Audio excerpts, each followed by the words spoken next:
Hello everyone, today we're gonna see how to set up Xiaomi Wi-Fi extender. Firstly, plug the Mi Wi-Fi Range Extender Pro into a wall socket close to your router for strong signal area. Open the Mi Home app and tap the plus icon, then add device. The app will ask you to turn the Bluetooth on, tap turn on.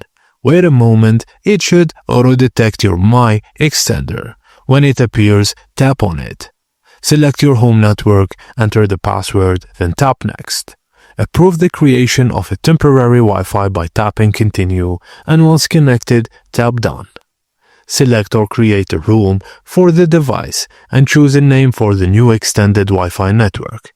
Set a password for the new network and connect your phone or laptop to the new Wi-Fi network to confirm it works.